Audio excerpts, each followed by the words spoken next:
ಇಡೀ ದೇಶನೇ ನೋಡ್ತಾ ಇದೆ. ಇವತ್ತು ಯಾವ ರೀತಿ ಕೇಂದ್ರದಲ್ಲಿರುವಂತಹ ಸರ್ಕಾರ ಯಾವ ರೀತಿ ನಮ್ಮ ದೇಶವನ್ನು ನಡೆಸ್ಕೊಂಡು ಹೋಗ್ತಿದೆ ಅಂತೇಳಿ, ಅದರಲ್ಲಿ ಮುಖ್ಯವಾಗಿ ದಲಿತರನ್ನ ಈ ದೇಶದಲ್ಲಿ ಈ ಮನುವಾದಿಗಳು ಇವತ್ತು ಯಾವ ರೀತಿ ನಡೆಸ್ಕೊಂಡು ಹೋಗ್ತಾ ಇದ್ದಾರೆ ಅನ್ನುವಂಥ ವಿಚಾರವನ್ನ ಈಗಾಗಲೇ ದೇಶಾದ್ಯಂತ ಕಣ್ತೆರೆದು ನೋಡ್ತಾ ಇದೆ. ಇವತ್ತು ಮೊನ್ನೆ ತಾನೇನೆ ಇನ್ನ ಒಂದು ಘಟನೆ ಕೂಡ ನಡೀತು. ಇವತ್ತು ಈಗಾಗಲೇ ಕೂಡ ರಾಜ್ಯಸಭೆಯ ವಿರೋಧ ಪಕ್ಷದ ನಾಯಕರು ಪ್ರಧಾನಮಂತ್ರಿಗೆ ಸರಿಸಮಾನವಾಗಿರುವಂತಹ ಸ್ಥಾನ ಅದು. ಆ ಒಬ್ಬ ವ್ಯಕ್ತಿ ನಮ್ಮ ಮಲ್ಲಿಕಾರ್ಜುನ್ ಖರ್ಗೆ ಸಾಹೇಬರು ಉತ್ತರಾಖಂಡಲ್ಲಿ ಹೋಗ್ಬಿಟ್ಟು ಒಂದು ಮೀಟಿಂಗ್ ಅನ್ನು ಮಾಡ್ಕೊಂಡು ಬಂದ್ರೆ, ಇವತ್ತು ಆ ಜಾಗಕ್ಕೆ ಹೋಗಿ ಈ ಮನುವಾದಿಗಳು ಹೋಗ್ಬಿಟ್ಟು ಇವತ್ತು ಅಲ್ಲಿ ಆ ಜಾಗವನ್ನ ಶುದ್ಧೀಕರಣ ಮಾಡ್ತಾರಂದ್ರೆ, ಇವತ್ತು ನನಗನ್ಸುತ್ತೆ ಇವತ್ತು ಈ ದೇಶದಲ್ಲಿ ಇನ್ನ ವರ್ಣ ಪದ್ಧತಿ ಇದೆ ಅನ್ನುವಂಥ ವಿಚಾರವನ್ನು ತಿಳಿಸ್ಲಿಕ್ಕೆ ನಾನು ಬಯಸ್ತೀನಿ. ಇವತ್ತು ಸಂವಿಧಾನದ ಪದ್ಧತಿಯಲ್ಲಿ ಇಲ್ಲ, ನಾವು ವರ್ಣ ಪದ್ಧತಿಯಲ್ಲಿ ಇನ್ನು ಮುಂದುವರಿಸ್ಕೊಂಡು ಹೋಗ್ತಾ ಇದೀವಿ. ಅಂತ ಒಬ್ಬ ನಾಯಕರಿಗೇನೆ ಇವತ್ತು ಒಬ್ಬ ಅತ್ಯಂತ ಹಿರಿಯ ನಾಯಕರು ಮತ್ತು ಪ್ರಧಾನಿಗೆ ಸರಿಸಮಾನವಾಗಿರುವಂತಹ ನಾಯಕರಿಗೆ ಈ ರೀತಿ ಮಾಡ್ತಾ ಇದ್ದಾರೆ. ಇನ್ನು ನನ್ನ ಮೇಲೆ ಬಿಡ್ತಾರ ಅವರು. ಇವತ್ತು ಕೇವಲ ಏನಿಲ್ಲ, ಒಬ್ಬ ದಲಿತ, ಒಬ್ಬ ಆದಿವಾಸಿ ಮಂತ್ರಿ ಆಗಿದ್ದಾನೆ, ಇವ್ರನ್ನ ತೆಗಿಬೇಕು ಅನ್ನುವಂಥ ವಿಚಾರದಿಂದ ಇವತ್ತು ವಿರೋಧ ಪಕ್ಷದ ನಾಯಕರು ಇವತ್ತು ನಮ್ಮ ಸದನದಲ್ಲಿ ಮಾಡ್ತಾ ಇದ್ದಾರೆ. ನಮ್ಮ ಸಮಾಜ ಕೂಡ, ಅಖಂಡ ವಾಲ್ಮೀಕಿಯ ಕರ್ನಾಟಕ ಸಮಾಜ ಇದನ್ನ ಬಹಳ ಸೂಕ್ಷ್ಮವಾಗಿ ಗಮನಿಸ್ತಾ ಇದೆ. ಮಾಧ್ಯಮದ ಮೂಲಕ ನಾನು ಹೇಳಲಿಕ್ಕೆ ನಾನು ಇಷ್ಟಪಡ್ತೀನಿ ನಮ್ಮ ವಿರೋಧ ಪಕ್ಷದ ನಾಯಕರಿಗೆ.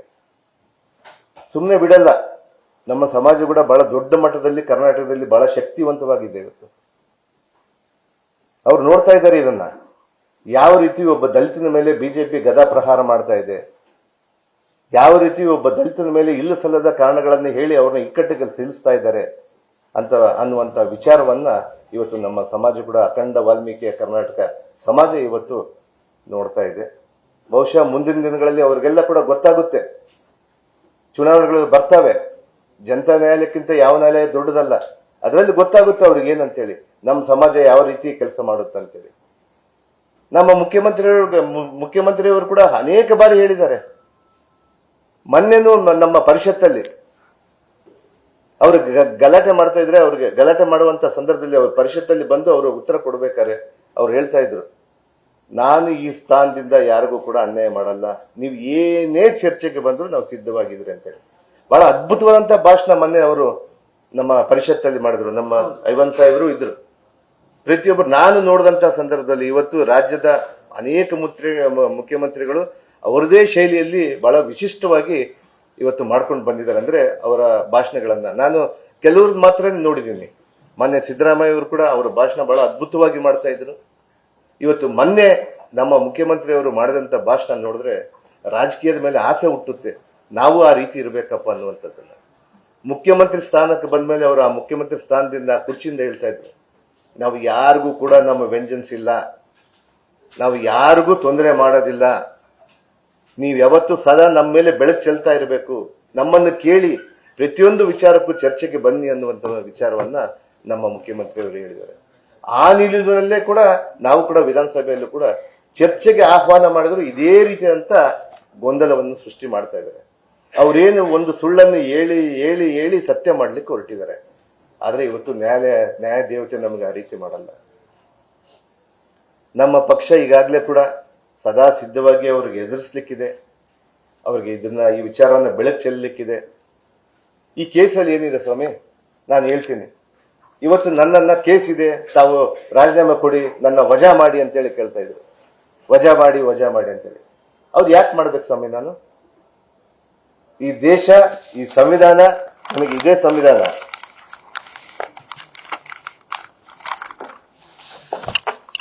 ಈ ಸಂವಿಧಾನ ನನ್ನ ಕಾಪಾಡ್ತಾ ಇದೆ. ನಾವು ಈ ಸಂವಿಧಾನವನ್ನ ಕಾಂಗ್ರೆಸ್ ಪಕ್ಷ ಇದಕ್ಕೆ ಯಾಕೆ ನಾವು ಇದನ್ನ ರಕ್ಷಣೆ ಮಾಡ್ಲಿಕ್ಕೆ ಇವತ್ತು ನಮ್ಮ ಕಾಂಗ್ರೆಸ್ನ ಮುಖಂಡರೆಲ್ಲ ಸೇರಿ ಪ್ರತಿಯೊಬ್ಬರು ಕೂಡ ಸಂವಿಧಾನವನ್ನು, ಈ ಬುಕ್ ಅನ್ನು ಯಾಕೆ ಎತ್ತಿ ಹಿಡಿತಾರೆ ಅಂದ್ರೆ, ಬಾಬಾ ಸಾಹೇಬ್ ಅಂಬೇಡ್ಕರ್ ಕೊಟ್ಟಿರುವಂತಹ ಬೈಬಲ್ ಇದು. ನಮಗೆ ಈ ಸಂವಿಧಾನ ನಮಗೆ ರಕ್ಷಣೆ ಮಾಡುತ್ತೆ.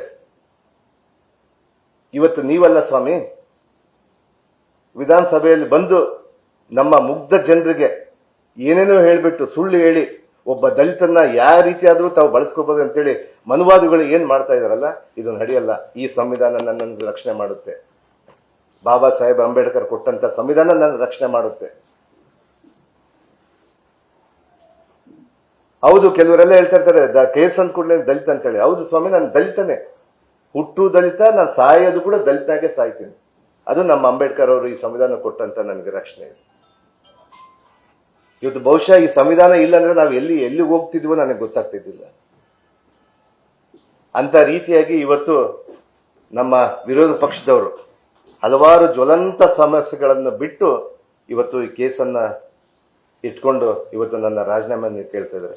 ಇವತ್ತು ಬಹುಶಃ ಇವತ್ತು ಬಹಳ ಜನ ಇವತ್ತು ದೇಶದಲ್ಲಿರುವಂತ ಅನೇಕ ಮಂತ್ರಿಗಳು, ಇವತ್ತು ದೇಶವನ್ನ ನಡೆಸುವಂತ ಮಂತ್ರಿಗಳಲ್ಲಿ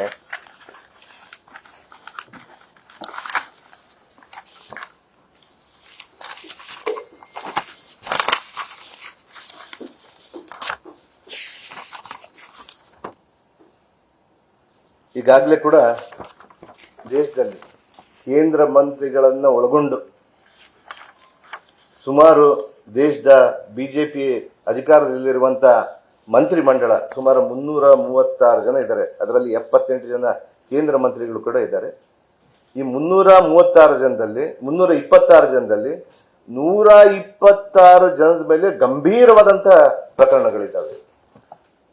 ಅವ್ರು ಯಾಕೆ ರಾಜೀನಾಮೆ ಕೇಳಲ್ಲ ಸ್ವಾಮಿ ನೀವು? ಇವತ್ತು ನಾನು ಕಾಂಗ್ರೆಸ್ ಪಕ್ಷ, ಒಬ್ಬ ದಲಿತ ಅಂತೇಳಿ ತಾವು ಕೇಳ್ತಾ ಇದ್ದೀರಾ? 126 ಜನದ ಮೇಲೆ ಇವತ್ತು ಗಂಭೀರವಾದಂತ ಪ್ರಕರಣಗಳು. ಅದು ಹೇನಸ್ ಅಂದ್ರೆ ನಿಮ್ಗೆ ಕಿಡ್ನಾಪ್ ಆಗಿರ್ಬೋದು, ರೇಪ್ ಆಗಿರ್ಬೋದು, ಅಟೆಂಪ್ಟ್ ಮರ್ಡರ್ ಆಗಿರ್ಬೋದು, ಮಾನಭಂಗಗಳು ಆಗಿರ್ಬೋದು. ಇವತ್ತು ತಾವೆಲ್ಲರೂ ತಾವೇ ನೋಡ್ತಾ ಇದ್ದೀರಿ. ಇವತ್ತು ಸುವೇಂದು ಅಧಿಕಾರಿ ಅಂತೇಳಿ ನಮ್ಮ ಪಶ್ಚಿಮ ಬಂಗಾಳದ ಮುಖ್ಯಮಂತ್ರಿ ಇದ್ದಾರೆ, ಅವ್ರ ಮೇಲೆ 29 ಕೇಸ್ಗಳಿದಾವೆ, ಗಂಭೀರವಾದಂತ ಪ್ರಕರಣಗಳಿದಾವೆ. ಇಲ್ಲ ಸ್ವಾಮಿ,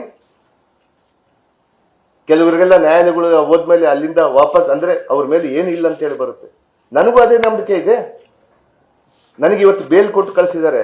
ಹೌದು, ನೀನು ಇನ್ನ ಅಪರಾಧಿ ಅಲ್ಲ, ನಿನ್ ಮೇಲೆ ಬರೀ ಆರೋಪ ಬಂದಿದೆ ಅಂತೇಳಿ.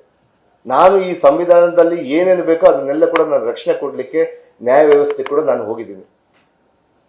ಈ ಕೇಂದ್ರ ಸಂಸ್ಥೆಗಳು ಇವನ್ನ ಇಟ್ಕೊಂಡು ಅದನ್ನ ನನ್ನ ಮೇಲೆ ಇಲ್ಲ ಸಲ್ಲದ ವ್ಯವಹಾರಗಳನ್ನು, ಇಲ್ಲ ಸಲ್ಲದ ಆರೋಪಗಳನ್ನು ಮಾಡಿ ನನಗೆ ಇಕ್ಕಟ್ಟಿನಲ್ಲಿ ಸಿಲುಸಿದಾಗ ನ್ಯಾಯದೇವಾಲಯ ರಕ್ಷಣೆ ಕೊಟ್ಟಿದೆ. ಇವರೇನೆ ನ್ಯಾಯದೇವರುಗಳ ಆ ಸ್ಥಾನದಲ್ಲಿ ಕುಂತು ನೀನು ಆರೋಪಿ ನೀನು ಕನ್ವಿಕ್ಟ್ ಆಗಿದೆ, ನಿನ್ಗೆ ಆಗಿದೆ ಅಂತೇಳಿ. ನಾನು ಎಲ್ಲೆಲ್ಲ ಕನ್ವಿಕ್ಟ್ ಆಗಿದ್ದೇನೆ ಸ್ವಾಮಿ? ನನಗೆ ಅವಕಾಶ ಇದೆ. ಈ ಸಂವಿಧಾನದಲ್ಲಿ ನನ್ನ ಮೂಲಭೂತ ಹಕ್ಕು ಅದು. That is my fundamental right. ನನಗೆ ಆ ಹಕ್ಕದ್ದು ಕೂಡ ತಾವು ಕಲಿಸಿದ್ದೇ ಇದ್ರೆ ಹೆಂಗ್ ಸ್ವಾಮಿ?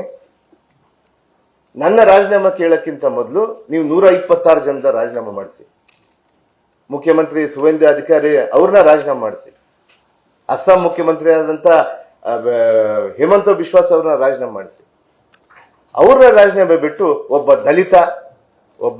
ದಲಿತರಿಂದ ಕೆಳಮಟ್ಟದಿಂದ ಮೇಲೆ ಬಂದವ್ರ ಮೇಲೆ ತಾವು ಗದಾ ಪ್ರಹಾರ ಮಾಡ್ತಾ ಇದ್ರಿ ಸ್ವಾಮಿ. ಇದು ಯಾವ ನ್ಯಾಯ ಸ್ವಾಮಿ ಇದು? ಇದೇ ಸದನದಲ್ಲಿ ವಿರೋಧ ಪಕ್ಷದವ್ರ ಮೇಲೆ, ನಮ್ಮ ಆ ಸದನದ ವಿರೋಧ ಪಕ್ಷದ ನಾಯಕರಿಂದ ಹಿಡಿದು ಎಲ್ಲರ ಮೇಲೆ ಎಷ್ಟು ಕೇಸ್ ಇಲ್ಲ ಸ್ವಾಮಿ? ಎಲ್ಲರ ಮೇಲೂ ಇದೆ. ನ್ಯಾಯಾಲಯಗಳಲ್ಲಿ ಪ್ರಕರಣಗಳಲ್ಲಿ ಬರಲಿ, ನ್ಯಾಯಾಲಯ ನನಗೇನಾದ್ರೂ ತೀರ್ಪು ಮಾಡಿ ನೀನು ಆರೋಪಿ, ನೀನು ಕನ್ವಿಕ್ಟ್, ನಿನ್ನಿಂದ ತಪ್ಪಾಗಿದೆ ಅಂದ್ರೆ ನಾನು ಯಾವುದೇ ಶಿಕ್ಷೆ ಕೊಟ್ಟರು ಕೂಡ ನಾನು ತಲೆಬಾಗಕ್ಕೆ ನಾನು ತಯಾರಿದ್ದೀನಿ. ನ್ಯಾಯಸ್ಥಾನಕ್ಕೆ ನಾನು ತಲೆಬಾಗ್ತೀನಿ.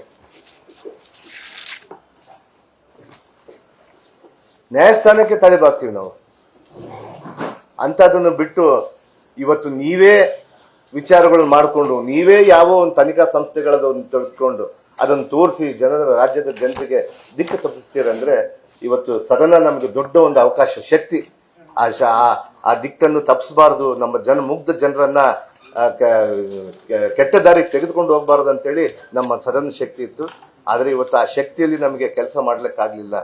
ವಿರೋಧ ಪಕ್ಷದವರು ವಿನಾಕಾರಣ ಮಾಡ್ತಾ ಇದ್ರೆ, ಅದಕ್ಕೆ ಇವತ್ತು ಮಾಧ್ಯಮದ ಮೂಲಕ ನಮ್ಮ ಮುಖ್ಯಮಂತ್ರಿ ಅವರು ಮಾಧ್ಯಮದಿಂದ ಆದ್ರೂ ತಾವು ಬೆಳಕಿಗೆ ಚೆಲ್ಲಿ, ನಾನು ಇವತ್ತು ಊರಲ್ಲಿದ್ರೆ ನಾನೇ ಉತ್ತರ ಕೊಡ್ತಿದ್ದೆ ಅನ್ನುವಂಥ ವಿಚಾರವನ್ನು ಹೇಳಿದ್ರು. ಇವತ್ತು ಉಪಮುಖ್ಯಮಂತ್ರಿಗೆ ಹೇಳಿದ್ದಾರೆ. ಇವತ್ತು ಪೊನ್ನಣ್ಣ ಸಾಹೇಬರು, ನಮ್ಮ ರಾಜಕೀಯ ನಮ್ಮ ಕಾರ್ಯದರ್ಶಿಗಳು, ಮುಖ್ಯಮಂತ್ರಿಯವರ ಕಾರ್ಯದರ್ಶಿಗಳು, ಅವರೆಲ್ಲ ಕೂಡ ಕೂಲಂಕುಷವಾಗಿ ತನಿಖೆ ಮಾಡಿದ್ದಾರೆ. ನ್ಯೂಸ್ ಫಸ್ಟ್ ನಿರ್ಭೀತಿಯಿಂದ ನಿಮ್ಮ ಪರವಾಗಿ.